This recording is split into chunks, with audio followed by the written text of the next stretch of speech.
Hello, New York Giants fans, and welcome to what I guess we will call the Big Blue View 2025 NFL Draft Special. Ed Valentine of Big Blue View here with the whole crew from Big Blue View: Chris Pflum, Nick Falato, and Tony DelGenio. And guys, welcome aboard. You know, believe it or not, we did this once, and I don't know if it's good taste or bad taste or what, but people actually liked it and requested a do-over. So here we are. Well, it's good to be here. Yeah. Oh, I don't know if that's I guess that's a compliment to all of our beautiful, shining, smiling faces, but I'll take it. I'll take it.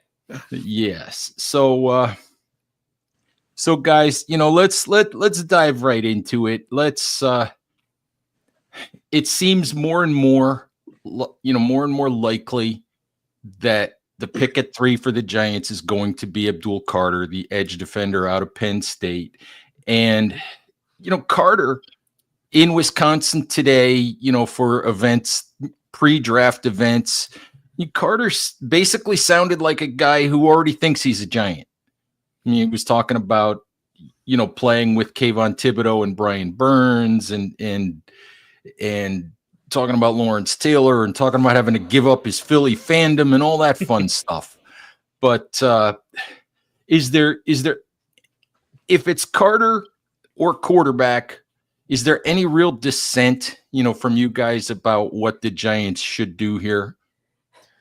For me, look, if Brian Dable loved a quarterback, right? If he loved Shedeur Sanders, let's say, even though that's contrary to what a lot of people are reporting at the moment, it takes a lot for me to say you're wrong in this instance based off what I see, which is limited relative to what a lot of people in the NFL have access to. I don't necessarily see that. And I want the New York Giants to go with what is a safe and a very high upside pick in Abdul Carter. So I would prefer that direction, but long be it from me to say, hey, Brian Dable, you don't know what you're looking at. You know, this guy has access to, you know, getting the quarterback on the board and talking to him and all of that, all of the very valuable information that I do not have access to. But put me in a situation, I'm taking Abdul Carter and I'm quite happy about it. What do you mean, Nick? What do you mean you don't have access to all the information? I thought you had all the inside tricks to get everything. Oh man, I wish I was that sneaky. Phoenix might be though. Phoenix might be. Oh, Phoenix definitely. Look at Chris. I know you're the outlier who traded down in your mock draft for an offensive tackle of all things. But so I mean, how do you feel, you know, about the Giants just sitting there and taking Carter if that's what they do? I feel I'm completely fine with it. Yeah, Before I put out my mock draft, I asked you, you know, should I do this as what I think the Giants would do or what I would do if I had, you know, supreme ultimate power and also would not get fired? And you said, you know, do what you would do. And I decided to kind of turn the clock back and do what I would have done back in 2018 rather than select the freak athlete from Penn State. But I have no problems with the Giants sticking and drafting Abdul Carter. Now, if it comes down to Carter versus a quarterback, like Nick said, there's things we don't know. And one of those things is Abdul Carter's injury status, you know, with the shoulder, with the stress reaction in his foot. Yeah. It seems like that's all clear. That's clean, but sitting out here, we don't know that. So I could potentially see Brian Daboll pushing, you know, we've heard some reports that he's a Jackson Dart guy, that Dart is the one that he likes, the quarterback that he covets other than Cam Ward, which that door is closed. If it was Abdul Carter or Cam Ward, that's a different conversation right there. But, you know, barring some information that we just do not have, I think it'll be Abdul Carter. And yeah, I'm fine with that. There are plenty of ways to get Carter, Burns, and Thibodeau all on the field at the same time or fit them all into that defense together. Tony, if I'm right, I think Carter is your guy in this draft.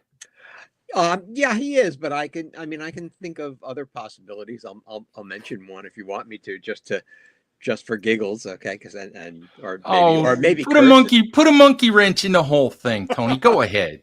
Okay. So first of all, okay. I mean, I like Carter a lot, and as far as a quarterback goes, I'm not thrilled on any of the about any of the quarterbacks beyond Cam Ward, at least in the first round, at least high in the first round. And so, I mean, if they do draft Shedeur Sanders, if they do somehow take Jackson Dart at number 3, I will swallow very hard, and then I will say, okay, I do not know as much as Brian Daboll and Joe Shane do, and I've got to trust them that they know what they're doing with this pick. But I'll be kind of figuratively holding my breath until the games begin in September. And of course, even when that happens, whoever they draft won't be starting anyway. And so how long will it be before we know whether that was a wise or a stupid pick? So, yeah, I'd like to see them draft Abdul Carter. But if you just want something to talk about a little bit. So I read 2 of Chris's pieces today. And I read his mock draft where he traded down and took to number 8. Is that right? I think. Yep. And Yes. and took Membu. Okay. Yes. And then right after I read that piece, I read Chris's profile of Ashton Genty, and Oh boy. that made me think back to 2018. Oh boy. And thought that Dave Gettleman should have done with the number 2 pick in 2018, which he didn't do. He stuck and picked Saquon Barkley, right? And but the Colts, who had the number 3 pick, they traded down with the Jets to number 6 and got a slew of draft picks. Plus, then at number 6, they got Quentin Nelson. And of course, you'd say you should not draft a guard at number 6, right? But Quentin Nelson seemed to have worked out pretty well for the Colts. If Andrew Luck hadn't gotten injured so much that he had to quit, that might have been a very, very good thing. And so I just went into, after I read those 2 things, I just went into the ESPN mock draft simulator. And I did a trade something like the one that Chris did. Only when I traded down to number 8, I took Genty at number 3, and I got Oh boy. and I got an extra second round pick, number 57, plus a second round pick in 2026. I wound up getting Walter Nolan for the defensive tackle position at number 34, and I took, I think, Chris's favorite, Josiah Stewart at edge a little later in the draft, and Quincy Riley, and I still got Jalen Milroe, and I looked at that and I said, wow, that looks like a pretty damn good haul for me. But you realize, of course, if you were Joe Shane, and I don't care what circumstance or how you did it, if you took Ashton Genty somewhere in the top 10, do you realize how much of a hypocrite, Joe Shane would look like? Well, I was going to say, I mean, if Joe Shane wants to get himself fired, take a running back at number 3, and I'm sure that's probably a quick path to getting fired. But I guess what made me think about it though was the fact that I think Chris started off his article by saying that there are a lot of starters in this draft, but there aren't many stars, and I think that, to me, that looks true. Naturally, we know what 3 years from now, I'm sure some of these guys that just look like they were going to be starters will turn into stars, and a couple of guys that we thought would be stars turn out not to be stars. But you really think that there's no more than maybe a handful of truly elite prospects in this draft that you say should definitely go in that top 5. And then when I thought, well, who are those people? And it's like, well, Genty just gets discounted because he's a running back, and running back is not an important position supposedly anymore, except now with the 2 high defenses in the Vic Fangio era, the passing game isn't quite what it was, let's say, five years ago, and running's kind of making a little bit of a comeback. And it's like, well, maybe an elite running back isn't a bad thing since you just gave one up the year before. And maybe if you had the rest of the team look good, an elite running back would be good. Anyway, that's not what I really think. If I were the one making the pick, I would pick Abdul Carter.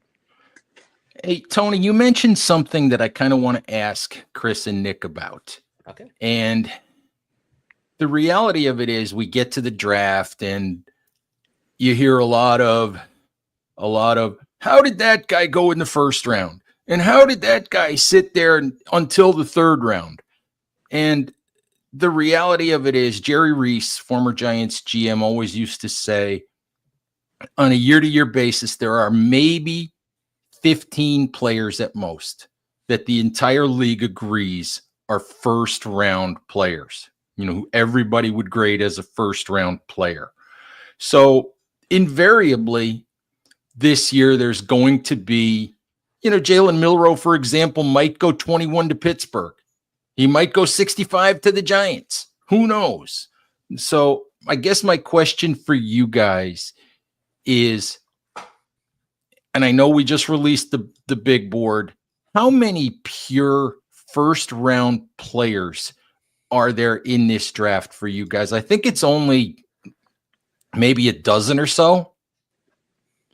If right, Chris? Yeah, I would say probably 10 to 12 feels right. So there you're gonna have 20 arguments in the first round about whether or not that player actually belongs in the first round, and probably that many arguments in rounds 2 and 3 about why that player didn't go higher than he did. I think Ed and everybody, I think this draft is going to be a lot different than other drafts because of that exactly what you just laid out. There are going to be players where we're like, wait, he's going in the first round, because there's just this dearth of top end talent in this draft class. It falls off basically after 4 picks. If you want to throw a running back in Genti out there, and maybe you could put like Mason Graham in that conversation. But to me, I think like the Derek Harmons and the Kenneth Grants, those guys could be top 15 picks. And people are like, oh, they might be there at 34 for the Giants. I would be happy. I would be turning that ticket in if that is the case, depending on what the Giants want to do with pick 34. But I believe there's players that we're not even discussing as first round talents that might squeak in to the first round, because this is just a very deep draft class of players who could start in the NFL, but aren't necessarily stars and don't have star potential. So I think there could be a lot of surprises. It's a little bit of this draft isn't as exciting as past draft. Like last draft, insanely exciting, right? Jay Daniels, Drake, all the quarterbacks, then all those star receivers, really exciting draft. This one is much more, hey, let's get what we need. There's going to be some starters, plug some holes, but it doesn't have that star power. So I can see guys getting pushed up the what we believe is the consensus boards, which is probably completely different than what the NFL actually has. Chris, as long as before Chris jumps in, for Chris's benefit, as long as this doesn't turn out to be another year where Chris doesn't profile a single player that Joe Shane drafts. What a 3, Chris? What a 3? No, that was really 22. only happened the first 22. Okay. Well, no, I had profiles on Neil and Thibodeau. Well, other than that, who was expecting Wan'Dale Robinson and Cordell Flott to go where they did? Or Josh. You weren't. Also, you Josh, weren't. I was not. Yeah. I was not. But that also does speak to what I was going to say with this, is that our board is kind of through a Giants lens. Over the last couple of years, and getting to look at Shane Bowen's offense and the way Mike Kafka and Brian Daboll design and call an offense, we have our own perspective on this draft class. Now, the 49ers, or people who cover them, they'll have a different perspective. The Jaguars, the Bears, the Cardinals, the Vikings, all of them, the Chargers, the Broncos, that every team is going to have a very different board this year, because you only have that, let's just say 5 elite players: Cam Ward, Travis Hunter, Abdul Carter, Ashton Jeanty, and Tyler Warren, the tight end out of Penn State. After that, you could get a guy at 10 and a guy at 40 that could have a similar grade, or maybe even the same grade, from two different franchises, 2 different organizations. This is going to be a very, very weird draft. But I think it also has a ton of talent, assuming guys land in the best spots for them. Before we even get into the full-blown quarterback discussion, do you guys agree that Joe Shane is in a position that, I called it, unenviable, because to me, he's in a position where he has to put together a better product in 2025. He and Brian Daboll have to put together a better product. And yet, you go back to what John Mara said in January about the biggest thing they have to accomplish is getting their franchise quarterback of the future. They have to serve two masters here, basically. They have to come away from this draft with a rookie quarterback of some sort that they can put in that room. I mean, does anybody disagree with that? I don't know if I would say they have to. I would like them to.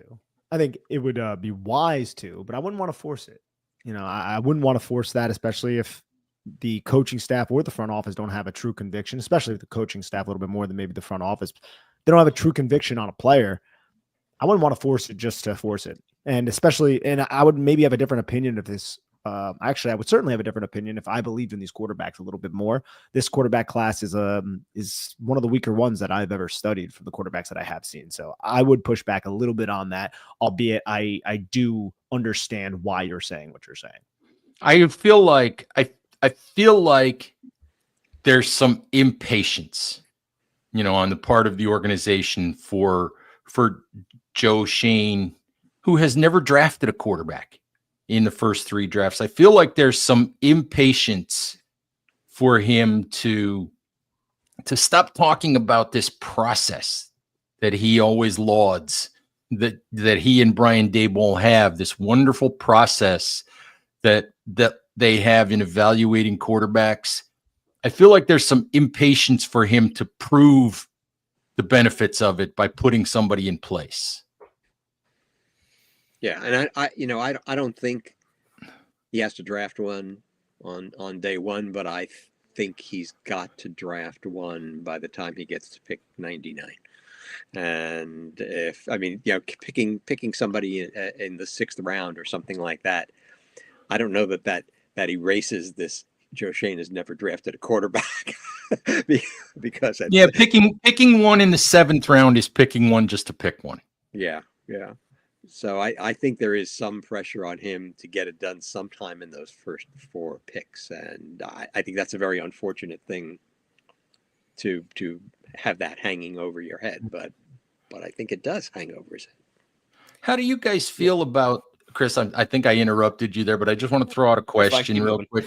How do you guys feel about this idea that a lot of people seem to have? Todd McShay bangs this table all the time, that if Brian Daboll really wants a quarterback, the Giants should go get Brian Daboll that quarterback for this, because McShay and some other people still have this feeling that Daboll understands the quarterback position better than most of the coaches in the league. Do you guys, we haven't seen great offense from the Giants the last couple of years, obviously, but do you guys think there's validity to that at all?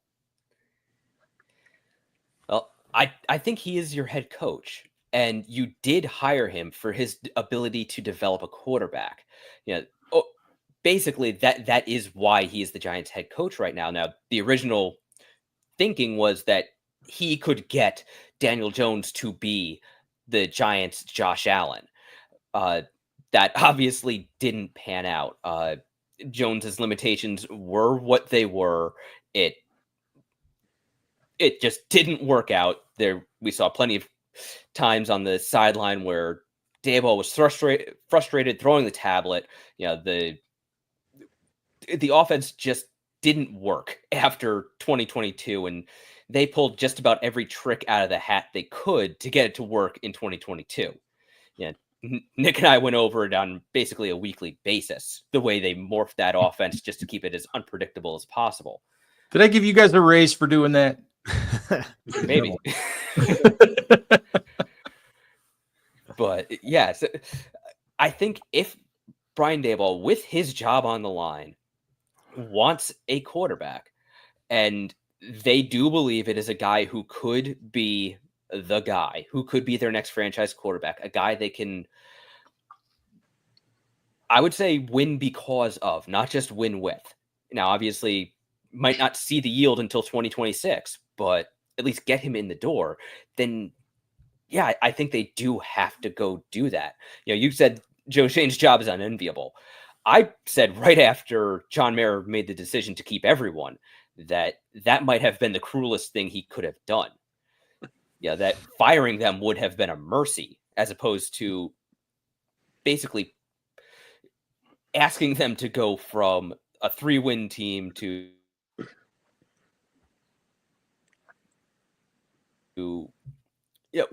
but also do so in a year where you have to get they don't have Jameis Winston is their only quarterback for 2026. They've got a starter in place for 2025, but that's it. And who knows what Russell Wilson has left in the tank. So they're kind of in the position where if the team improves and they don't draft a quarterback, if they don't go get a quarterback and, say the Jets surprise and draft a quarterback, or the Raiders surprise and draft a quarterback, the Steelers obviously need a quarterback. The Browns need a quarterback. If they improve, they could find themselves right back in this exact same position where they have been the last 2 years, where they win just enough that they can't go get a quarterback. Or if they lose, the team could be in a position to go draft, Nussmeier, Drew Aller, Lenore Sellers, Carson Beck, whoever next year. But it would be Joe Shane and Brian Daboll's successors who would be making that pick. Mm-hmm. So they really are kind of between a rock and a hard place. And one of the things this team has never done is, at least not since 2004, is take that swing.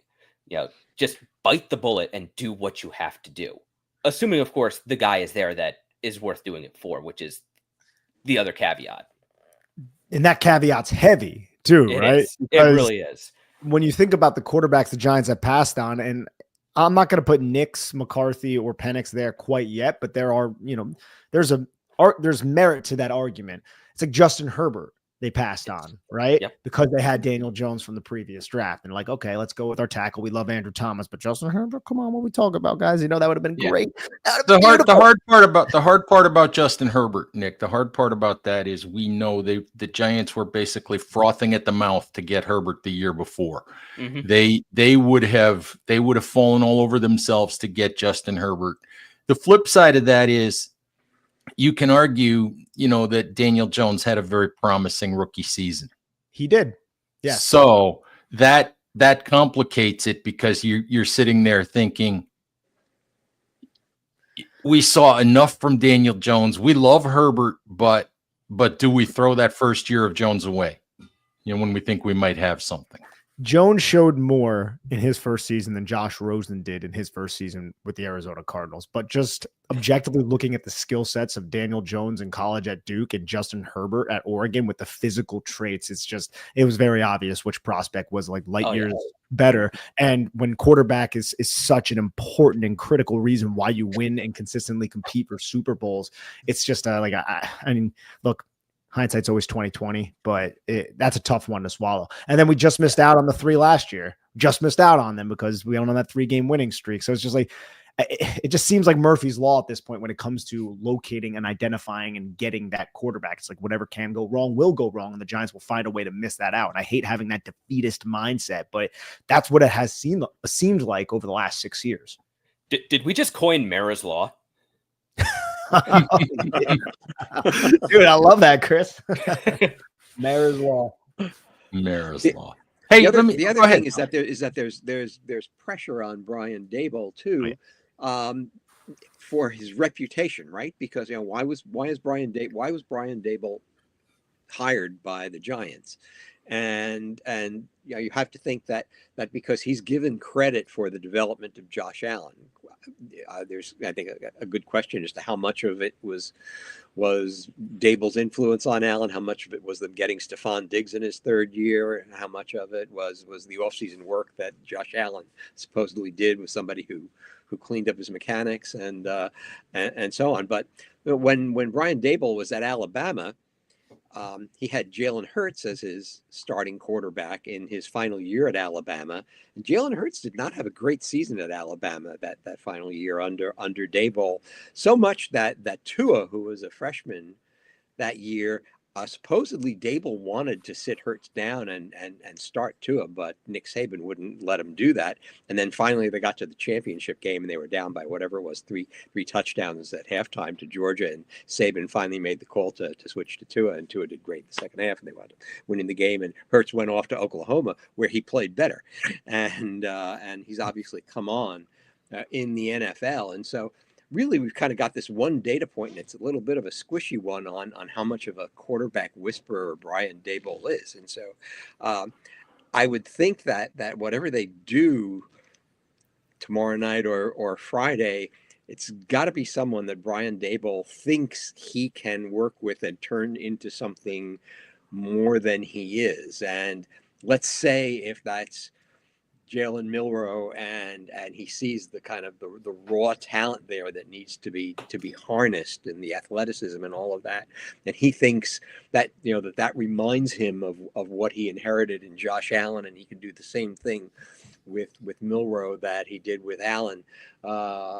Then you have to think that Joe Schoen is going to go with that. Or if he sees Jackson Dart and he sees the quarterback that, I mean, I don't even know how to describe Jackson Dart, but somebody who kind of looks very good out there, but he's been asked to do so little in college with this simplified offense, lots of play action, and so on and so forth.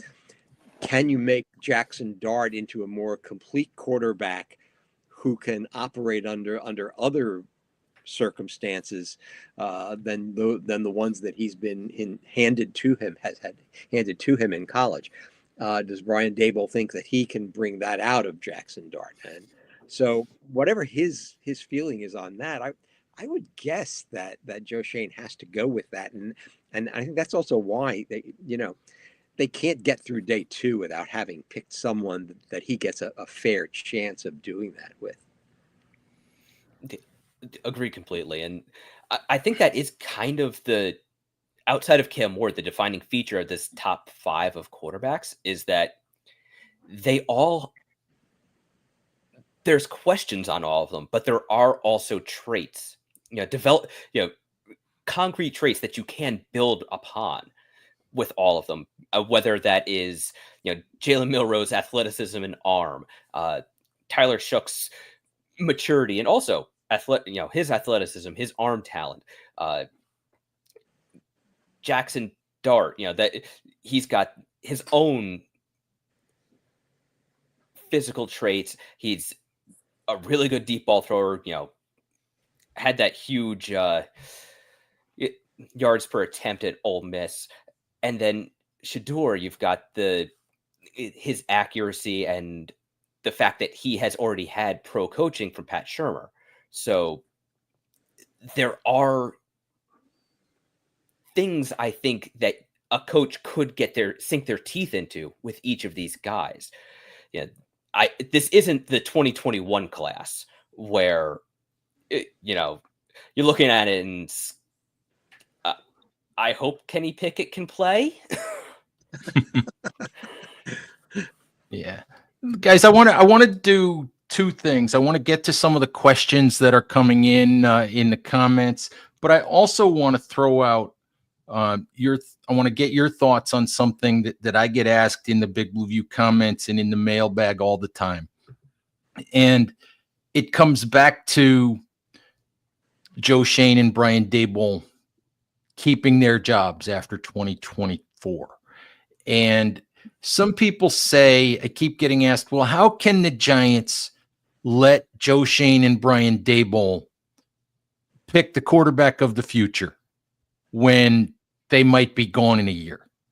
And my response to that is, if you kept them in their jobs, we understand that if you fire Daboll at the end of the year, you're putting that rookie quarterback in the Daniel Jones spin cycle, doing to him what the Bears did to Caleb Williams, what Carolina did to Bryce Young, and all of that. And I get all of that. You don't want to do that.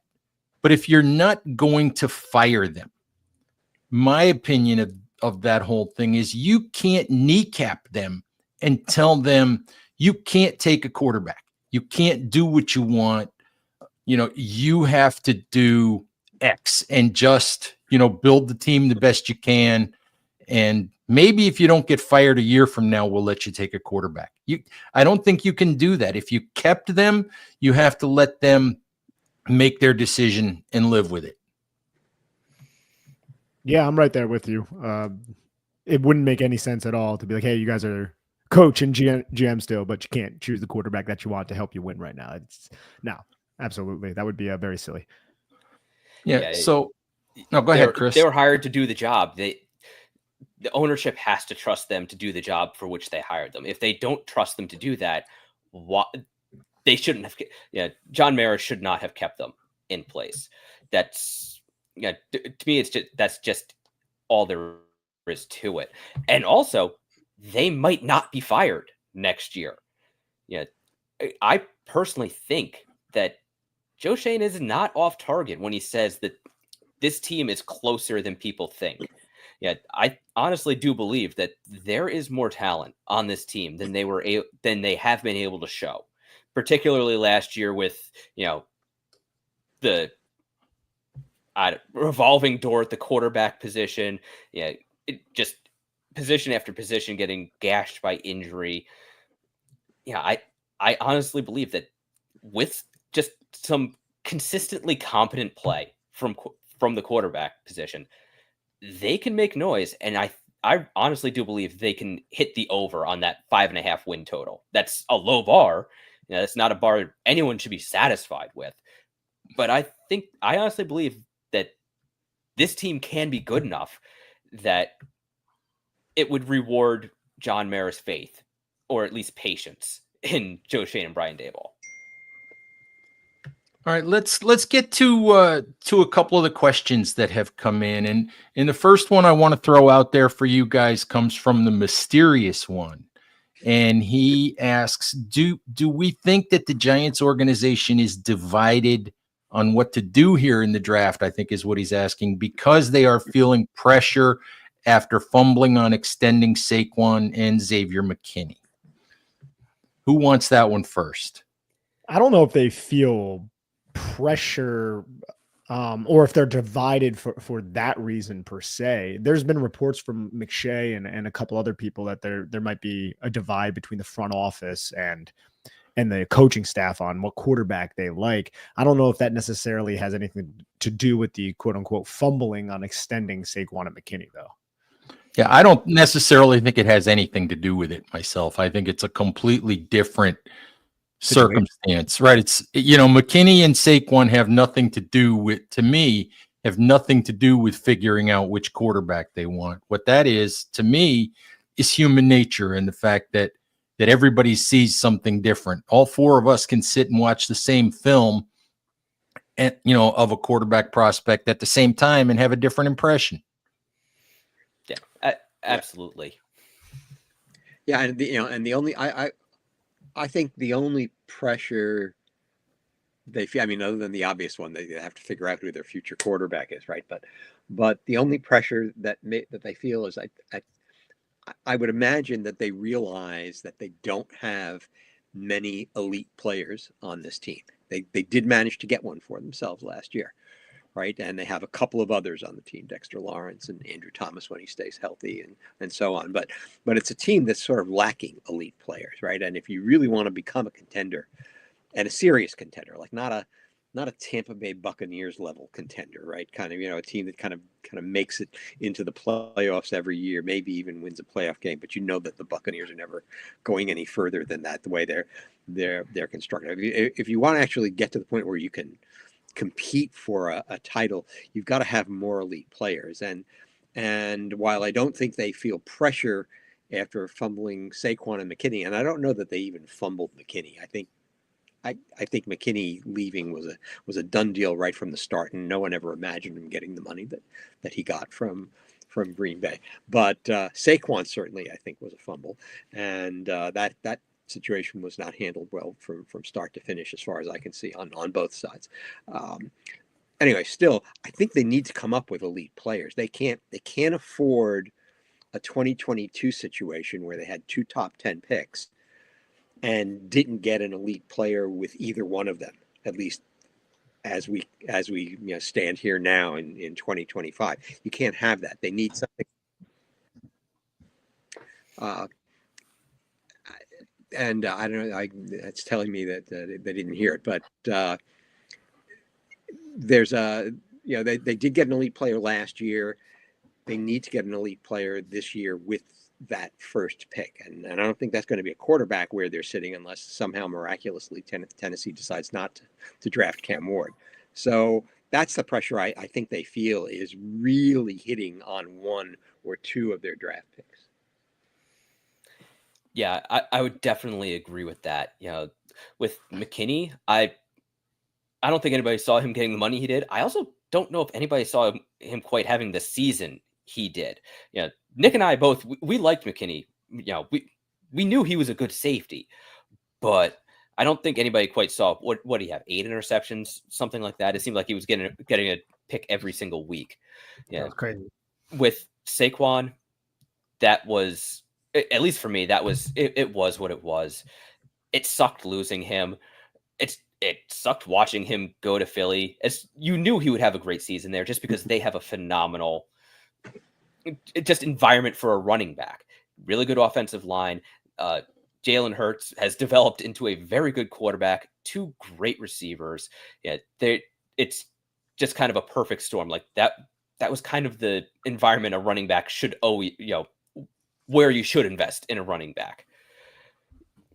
Just kind of as the finishing touch. Yeah, the whole. Yeah, go ahead, Chris. I thought you were done. I think the fumble there was actually just the Giants knew they weren't going to resign him, so they should have just traded him and had some control over where he went, and at least put him in the AFC. Yeah, I think it's funny when you talk about Saquon, and I don't want to get sidetracked for too long talking about Saquon, but I do want to say this. You can still make the argument that as great a year as Saquon had, that the Giants did the right thing. I saw, I forget what site it was. It might have been Pro Football Network that simulated the Giants season with Saquon and without Saquon like 10,000 times. And Saquon, if you believe their simulations, Saquon would have added 1 victory to the Giants total in 2024. My take on the whole thing with Saquon is it proves something that I've been saying for years and that Chris just mentioned. Big time running backs are finishing pieces for really good teams. They're not build around pieces for bad ones. Yeah, I agree. And also, Tyrone Tracy did pretty damn well. He had the exact same yards per touch as Saquon did when he was a Giant. Also, I'd like to apologize for Harley barking. I don't know what he is yelling at right now.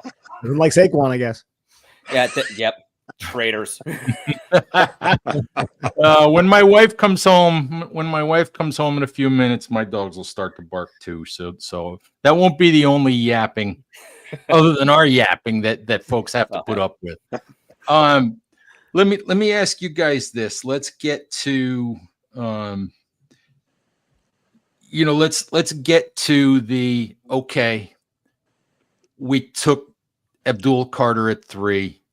How do we get, or do we even get, a quarterback for the Giants here in this draft? You guys know what I did in my mock draft. I traded up ahead of Pittsburgh to get Jackson Dart. You know that I talked to Daniel Jeremiah during his press conference last week, and Jeremiah said basically that that's a scenario that he would love for the Giants, would be to take Carter, go back up, not give up the farm, and be able to get Jackson Dart. I posted today, Peter Schrager and Todd McShay in their mock drafts did that as well, both trading into the very latter stage. I think one at 26 and one at 28, or one at 28 and one at 30, something like that, in there, to get, again, as it turned out, Jackson Dart. Just whether it's Dart, whether it's Milroe, let's talk about the strategy first of all. Would you guys be good with that? Just as a strategy, whether, no matter who the quarterback is. As a strategy, yeah, as a strategy, I would not mind that at all. If you think this guy is somebody who would fall to a certain part of the draft. Now, honestly, if you have the conviction that this could be a franchise guy, I'd like for you to just draft that player, but that's not necessarily how these situations work out. So again, Jackson Dart, I know we're not getting too much into his evaluation with this question. I do find his tape a little bit difficult to project and prognosticate how he's going to translate to the NFL level. But as a strategy, yes, I would be open to that if the quarterback was somebody that the Giants believe in, and if I believed in him just from a personal standpoint as well. Yeah, I would agree with that as well. Also Mike Mayock, just to throw another piece on the pile there. His mock draft, he's resurfaced. He's finally recovered from his time with the Raiders. Recovered. Oh, good Lord. Raider hangover. Yeah, it's got to be real. His mock draft had the Giants take Abdul Carter at 3 and then trade up. I believe he traded up to 24th for Jackson Dart. So it's like, that's what, 4 pretty prominent guys all saying the same thing between Jeremiah, McShay, Schrager, Mayock, and they can't all be talking to the same one guy. And again, Jeremiah and Mayock did it for real. They did it with their jobs on the line. So if they're saying that, I think that is a very plausible scenario for what we will see tomorrow night. And yeah, I would be fine with it, provided they didn't give up the farm. Yeah. I think McShay brought up the Giants perhaps using Thibodeau as a trade piece. I think that is perhaps something we could see. I actually do suspect Thibodeau might be on the verge of a breakout this year, so I would like to keep him if at all possible. But I do think we are going to see a run on edge defenders in the first round, because this is a ridiculous edge class. There are a lot more than Abdul Carter. I mean, what was the reaction we had when we were building the big board out? It was like, we could see like 10 edge guys go in the first round or something insane like that. Yeah, it's wild. Chris, just on that point, I wanted to ask you somewhat of a philosophical question, just because I know Josiah Stewart's like your best friend. You love him. Michigan edge rusher, for those who are unaware. Where do you realistically think a player like him can go with sub 32-inch arms, like hardly over 31-inch arms? Because there's another player from Oklahoma State that the Giants had in for a top 30 visit in Colin Oliver, who has sub 31-inch arms as an edge rusher. That's like a terrible measurement, and I'm sure he's off plenty of teams' boards, but the guy had like over 40 pressures every season he played. And Colin Oliver, the Giants have expressed interest. So I just wanted to gauge where you think the NFL would value a player with as much talent as Josiah Stewart with the less than desirable measurables. My guess, and purely a guess, and I'm trying to make an effort to put my own personal bias on him aside, because yeah, I know. I would say somewhere in the 3rd round, because I think you see you tend to see like the freakish guys, the guys with just like clean profiles go in the 1st round. Then you get the guys that are really good, but also really high floor guys in the 2nd round. And then in the 3rd round is where you start to see teams either take swings on guys with, ridiculous athletic traits, or guys who can play. They've got good tape, but are also missing some things in their profile. And I think that's kind of where Stewart slots in.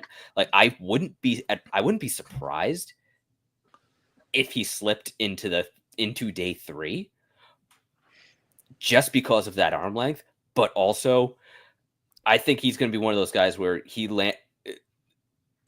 halfway through the season or something like that, like Ivan Pace, is the linebacker the Vikings got, who has, again, that dude was a tackling machine in college, but he was built like a fire hydrant. And it turned out he was immediately a starter for the Vikings and played really well last year. So I could see that with Josiah Stewart, but I also think he's winds up being a guy where you just wind up going, how in the hell did they let him drop this far? Because you just put him on tape. He's just really good. Yeah, the reason why I asked was because the Giants have 99 and 105. Because if he fell to especially day 3, and he's sitting there in the 4th round, and the Giants are lucky enough to have a shot at him, even if they don't go Carter, having Stewart, and even if they do go Carter, you can double dip at edge because there's really not a lot of depth behind Burns and Thibodeau, and I don't know how we constitute Golston. He's somewhat of an edge, but he's also someone who can play defensive tackle. So I just think it's interesting if the Giants, who showed this last draft with Tyrone Tracy Jr. drafting an older player at a value because he tended to slide at the running back position. Yes. I'm wondering if Shane and Brown go with that approach to land some talent to beef up the roster in the immediate. Yeah, I definitely could see that. I don't think that would surprise me, especially if they decide to use Thibodeau as a trade piece if they want to go get their quarterback. So given how deep this class is at edge, that could also factor into it where, okay, we don't want to pay Kayvon Thibodeau, pick up his 5th-year option, go into paying him big money while also paying Dex and Brian Burns big money. We'll just get 2 young edge rushers, one of whom we're pretty sure is going to be really good, and then another one who could be a really good rotational piece as well. I think Kyle Kennard out of South Carolina kind of fits into that mold as well. And that's sort of the Philadelphia Eagles model, right? I mean, they just always draft an edge rusher or a defensive tackle, almost usually out of Georgia. Yeah, usually out of Georgia, right? And sometimes they let guys walk rather than paying them, right? I guess they did that with Hassan Reddick and.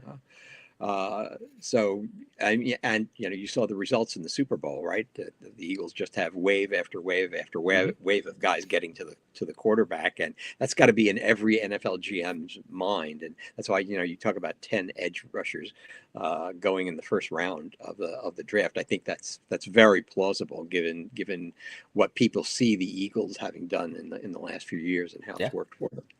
Copycat. Let's talk a little bit, since we hit it, about the trenches. We'll circle back. I want to get some evaluation on Jackson Dart, Tyler Shuck, Jalen Milroe. We'll circle back to that in a little bit. But do you guys agree with me that the trenches in this draft for Joe Shane and the Giants, the trenches are paramount? Tony mentioned the Eagles philosophy. What I have said many times is the Giants get a ton of credit for the 2024 draft. And there's no argument that Joe Shane drafted good players. But the quarterback hole is there. And the other hole in that draft class, and it showed up big time on both sides of the ball in 2024. The other hole in that draft class was he added nothing in the offensive line or the defensive line. And my belief is what the Eagles do on the defensive line. You have to keep drafting guys. Same on the offensive line. Even if it's a 7th round flyer, you should be drafting some form of an offensive lineman every year. You need more offensive and defensive linemen than any other positions on the field. So just, for you guys, I just see trench play as paramount in this draft for the Giants. You guys agree with that? Yeah, I do. I do believe so. Yeah, I think I am probably one of the people who is highest on the Giants' defensive line depth, just because I was actually pretty impressed by what they did after Dexter Lawrence went down. The way Jordan Riley, he kind of stepped up. He wasn't really pushed around at the nose tackle position. He wasn't producing sacks like Dex, but, how many weeks can we spend saying, yeah, Dexter Lawrence is one of one. Dude's a unicorn. And then be annoyed when a 7th round pick isn't doing the same thing. That's nature of the beast. But just as a nose tackle, he did his job. And I did like what Elijah Garcia did, penetrating and coming down. Also, Micah McFadden basically having a breakout season. The safeties, DBs finally coming downhill and actually respecting their run fits and, coming up and making tackles, that I think helped as well. I do believe the trench play has to improve. That's why in my mock, I went and drafted Armand Membo and basically auctioned off Abdul Carter to do so. That would solve multiple positions on the offensive line. Let Jermaine Illuminor play guard like he was originally signed to do. If you move on from Evan Neal, okay. If he winds up being a good right guard, great. But I do believe that the trench play does have to improve. But I do think there is also a solid foundation there. Like it's not the gaping void that some people make it out to be. Yeah, and the problem this year about building the trenches on the offensive side is that it's not a great year in the interior offensive line. There's some pretty good tackles out there, obviously. So that's one thing. But you look at the guards and centers, and it's not as deep a class as you might like it to be. I mean, I don't know what their plans are for center, because I think the verdict on JMS has to be coming pretty soon this season. I don't think they can let him get through a full season starting at center if he's not showing more than he's shown in his first 2 years. But well, where's the center who's going to replace him? It's not a great draft for centers either. The thing that I always think about when I think about the offensive line under this regime is that again, they came from Buffalo, and if you look at the years that they were in Buffalo, Buffalo didn't do a whole lot with the offensive line either. They got Deion Dawkins, who's been really good, but they've kind of scrambled a little bit to fill out their offensive line during that time.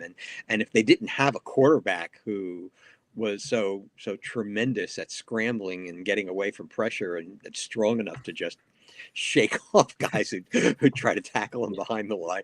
Anyway, they would have been in a lot more trouble than they were. And so it's always in the back of my mind that I wonder, how much does Joe Schoen really value the offensive line? And I don't know the answer to that question, but I think they need to add something in this draft. I just don't know that it's the ideal draft for doing it early on. Maybe by the beginning of day 3. I mean, I think personally, if they haven't done anything on the offensive line in the first 3 rounds, I'd really like to see them maybe do that with the 105 pick if there's somebody reasonable there.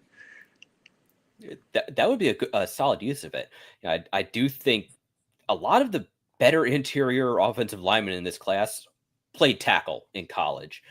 That was another thing we talked about when we were setting up the big boards. Like, okay, is this guy a guard or is this guy a tackle? Mm-hmm. Well, he played tackle last year. Okay, we'll put him in tackle.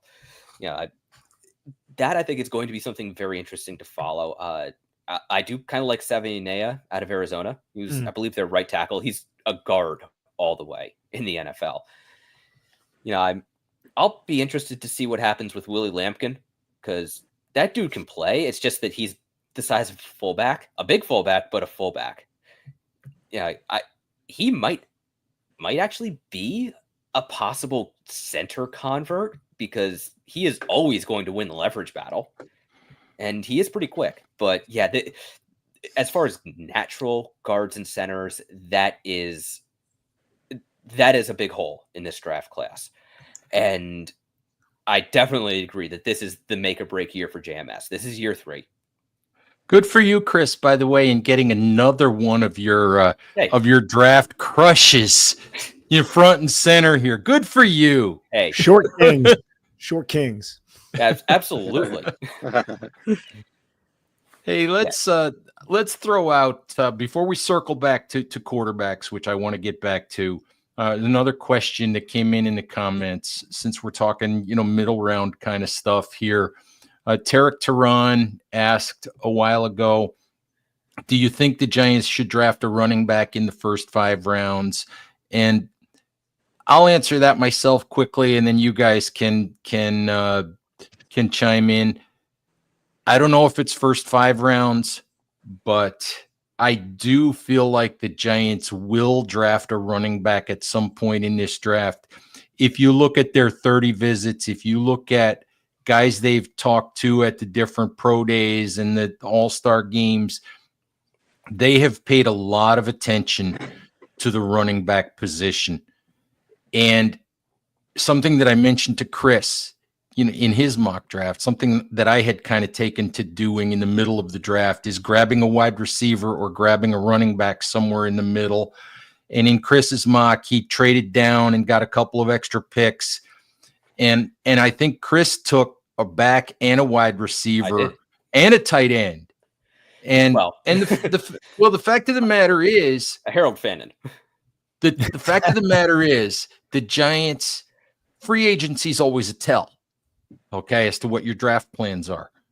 Other than quarterback, the Giants added nothing on offense in free agency.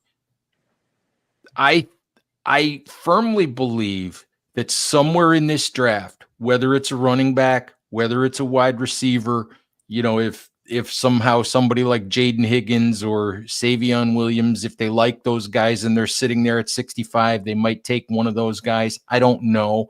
But I think that they will look for a playmaker of some sort in the middle of this draft. I don't think there's any doubt about that, and it wouldn't shock me at all.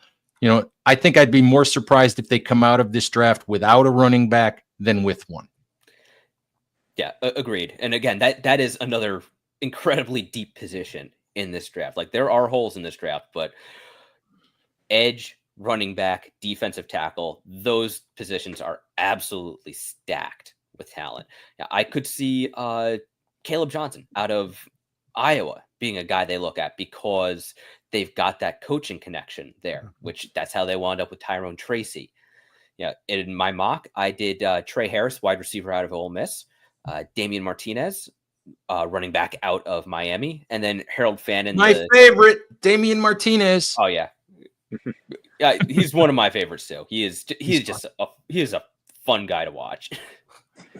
And then Harold Fannin out of the tight end H-back out of Bowling Green. And I honestly believe that one of the biggest problems with the Giants defense is that the offense was an albatross the last couple years.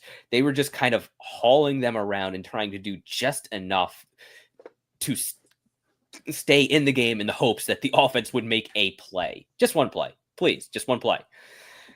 And it just didn't work. And something that has jumped out at me is looking back at last year. The Giants saw the exact same number of pass attempts against as rush attempts against, 503 of each. It was the third fewest pass attempts against and the sixth most rushing attempts against. They have to get their offense in gear so they can force other teams to have to throw the ball to keep up. Otherwise, their pass rushers aren't going to have a whole hell of a lot to do other than try to tackle opposing running backs. The DBs they invested in, Paulson Adebo, Javon Holland, those guys are just going to be coming up in run support. They're not going to be able to be making the interceptions that they were hired to make.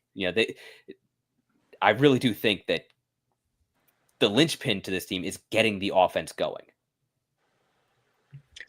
And I think, Frank, in a very indirect way, this ties into the major questions for the draft. How quickly do they address the quarterback position in particular?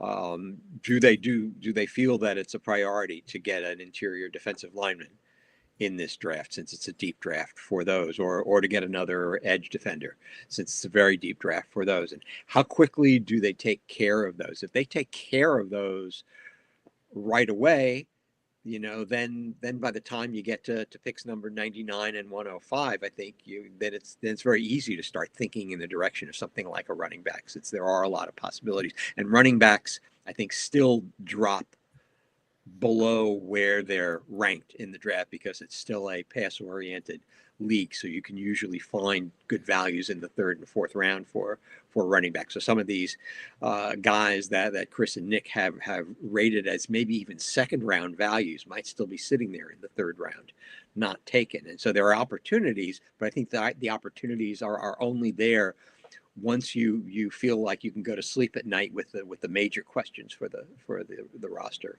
at something like quarterback. Yeah, and I do think that that's kind of a good way to put it, is that their first job is to get so they can go to sleep that night. You know, if they come out of the first round sweating, it's like, okay, is somebody going to jump up with the Browns? You know, there's one pick where we don't control what happens. What's going to happen? Then, that's not an awesome feeling. Even if they do have Abdul Carter, sitting there in their pockets, that's not an awesome feeling. If they get through Friday and all of a sudden are sweating, what are we going to do on Saturday? That's not great. But if they can go to bed pretty easily, or maybe they're just too amped up to sleep tomorrow night, and they can actually get some sleep on Friday, then I would think they're feeling pretty good about their draft, and maybe feeling pretty good about 2025 and the future.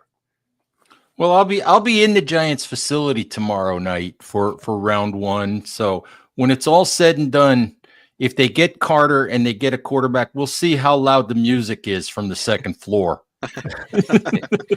Maybe see what kind of alcohol goes into the room.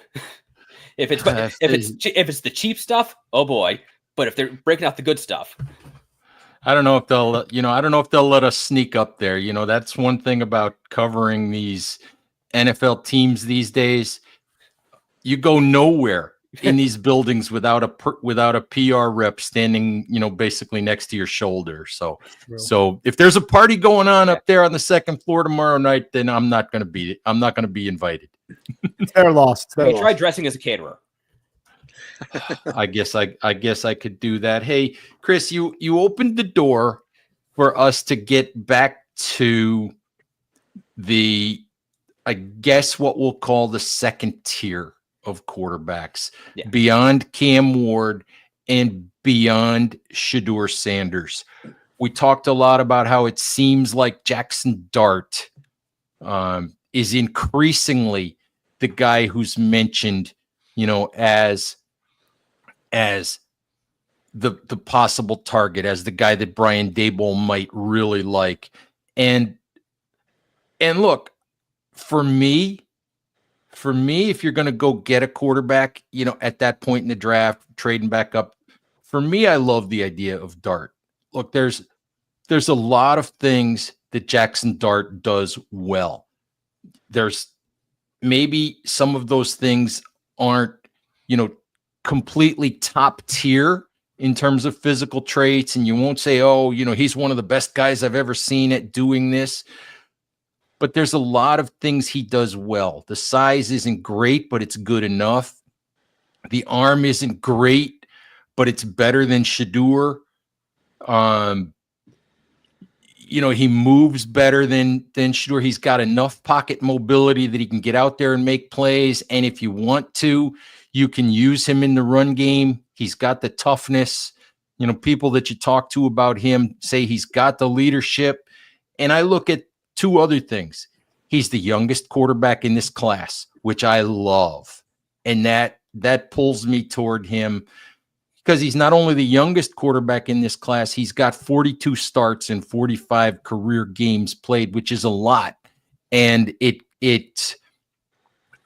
corresponds to one of the old Bill Parcells rules about taking quarterbacks in the draft. So I think there's a lot to like about Jackson Dart. I mean, I can make a case for Tyler Shuck too, and I can understand, the love for Jalen Milroe. So what I'm going to ask you guys each is, when you get to that tier of quarterbacks, which guy would you bang the table for? And if it's somebody outside Dart, Shuck, and Milroe, I'm fine with that as well. So I would like to pick somebody outside of those players.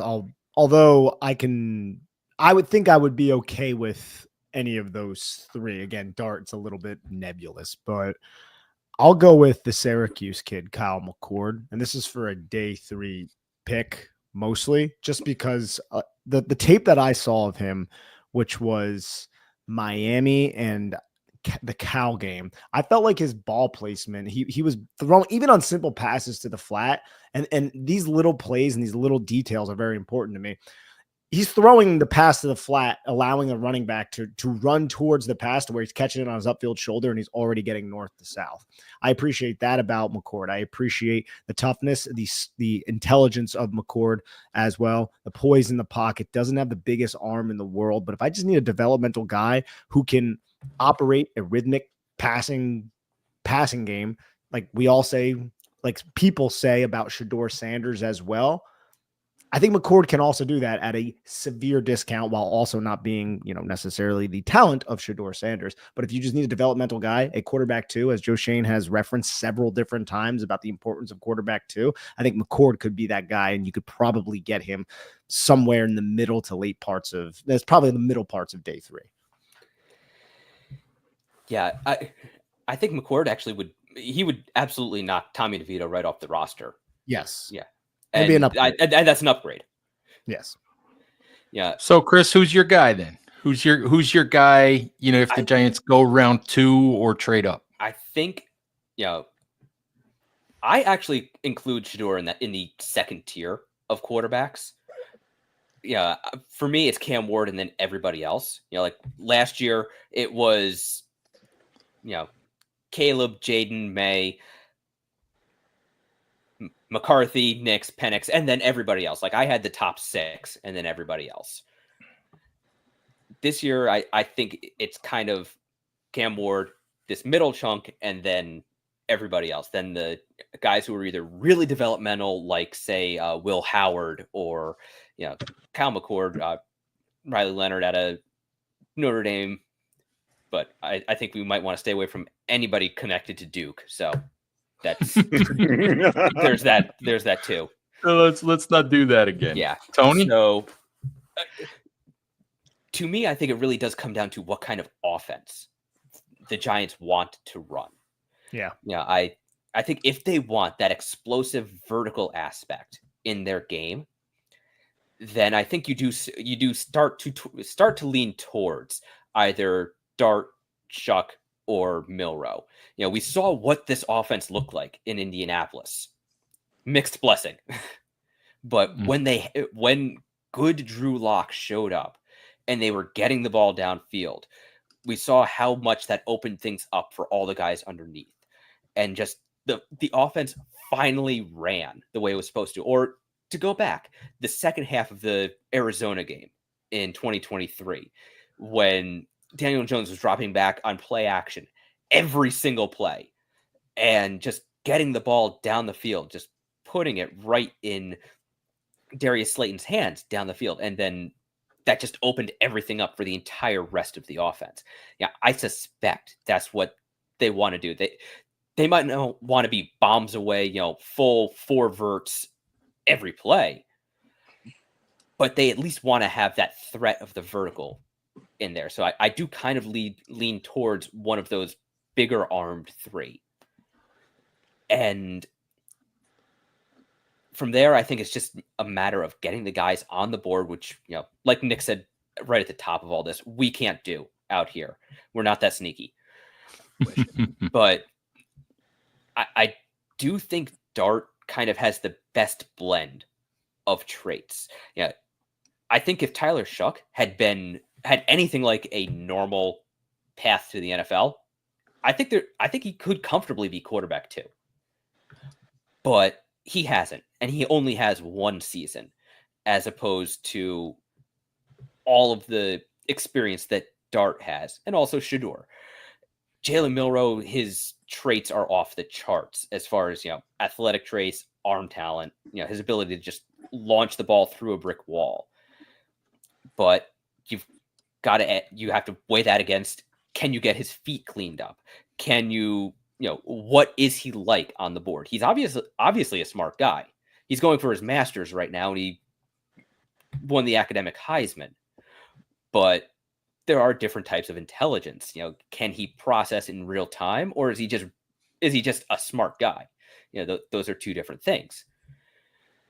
So, I was going to say, guys, I just need to interrupt quickly Go ahead. because I need to pound my chest a little bit because We have Daniel news? Jeremiah just released his final mock draft, and I hope to God he went on NFL Network and gave me credit because he took Abdul Carter at 3, and he made the exact trade that he and I talked about last Friday that I put in my mock draft.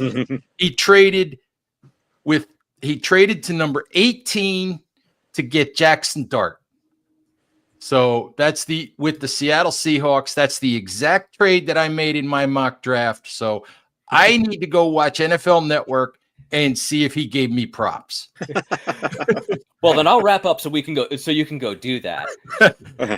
Yeah, But Tony. I would like to say. Oh, go ahead, Chris. The mysterious one. If we're talking day 3 developmental guys, I do actually like Dylan Gabriel. Okay. And this is one, behind the scenes, Ed has told me he thinks I'm way out on a limb. I'm comfortable out on that limb. I have it furnished nicely. The decor's nice. I think Dylan Gabriel just does a lot of things at a very high level. And he's also the exact same size as Russell Wilson. So, hand size is a little bit different, but that's it.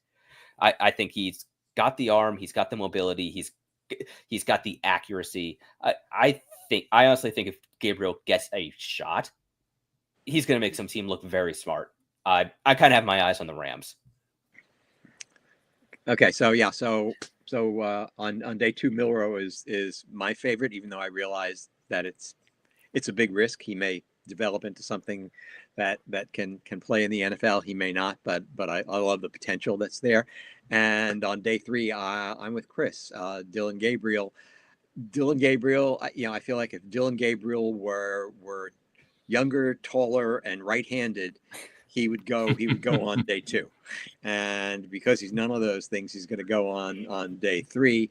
But he strikes me out of all of those guys as the one who at this stage best knows how to play football. And so I take that. I don't imagine him becoming, let's say, another Baker Mayfield or something like that, but I think he could be I think he'll go to some team and he'll hang around in the NFL for a while, whether he ever starts for a team or not. As a lefty, Tony, you just made me root for Dylan Gabriel. I'm a lefty too in writing. When I used to play sports, I was a righty, throwing baseballs and stuff like that. But I do everything left-handed except play guitar. Guys, as we kind of wrap up quarterback stuff, I just wanted to mention one thing. A couple of you guys, I know Nick, Chris, you guys talked about Kyle McCord. I don't want to put too much importance, too much emphasis on the 30 visits, but something very, very noteworthy to me is that outside of that group of 5, Ward, Sanders, Shuck, Milroe, and Dart, the only quarterback the Giants had in for a 30 visit, the only one they spent private time with in New Jersey is Kyle McCord. So, and I don't want to say that means that, that he would definitely be the target if it gets to that point in the draft. But I think it's noteworthy. And I think I've seen a couple of other beat writers lately sort of pick up on that a little bit. But it makes me think that McCord might be a dark horse choice for the Giants. Was he a top 30 visit, or is he? He was a top 30. He was a top 30, right? Syracuse is too far for local visit, but yeah. So it's interesting, guys. Before we wrap up, just any final thoughts from you guys on the draft, on this class, on what the Giants might need to do. I think the Giants are going to stay put at 3, select Abdul Carter, and in terms of trading up, depending on the price, I can see that it happening. If Dable really loves a guy, if Shador slides, if it is Dart, I don't know what team that would be. I'm hoping it would only cost the Giants one of their 3rd-round picks, probably would cost them 65. And, if that's something that Dable wants to do and they identified a long-term solution at quarterback, go for it. That's kind of where I'm at. I'm at when it comes to Thursday night. Yeah, I would agree with that. I also, the thing I'm kind of looking forward to seeing is what happens with the board manipulation. Yeah. Are the Giants going to be aggressive, going and getting somebody? Are we going to see teams just kind of bouncing around, going and getting their individual targets? Because even though there's going to be a ton of guys with very similar grades, those grades could vary. Those individual grades could vary a lot from team to team because of differences in need, differences in scheme, that sort of thing. So I have a feeling this is either going to be a very quiet draft, because this is already the longest it has been in draft history since the closest to the draft we have gotten without a first round pick being traded. And it's quiet, almost too quiet. Tony, we're hearing about all of these, contingency, deals that are being put into place and that might be acted on and might not be acted on. I mean, I agree. I think the Giants will go Abdul Carter at number 3, unless Cleveland surprisingly takes him at number 2, and Hunter is still on the board at 3. But I think they're going to try to trade back into the first round. That doesn't mean they're going to be successful, but if they can get anything like the kind of deal that the Ravens got back in 2018 to get them back into the first round and select Lamar Jackson, I think that's what they're going to do. Yeah, I tend to agree, Tony, because I think, as I said earlier, I think that Joe and Brian Daboll feel some pressure to put a guy in place. Anyway, guys, I think this has been fantastic. I hope folks enjoyed it, and I think we do need to make this a semi-regular event of some sort. So yeah. So another, and I know you guys. I know, just so folks who are watching know, Chris and Nick will be live after round 1. Breaking that down, and then Tony and I will be giving our thoughts on Friday morning. We're the old guys; we need some sleep before we can think straight. So, anyway, we're the old guys, and we're the ones who wake up early. Well, that too. But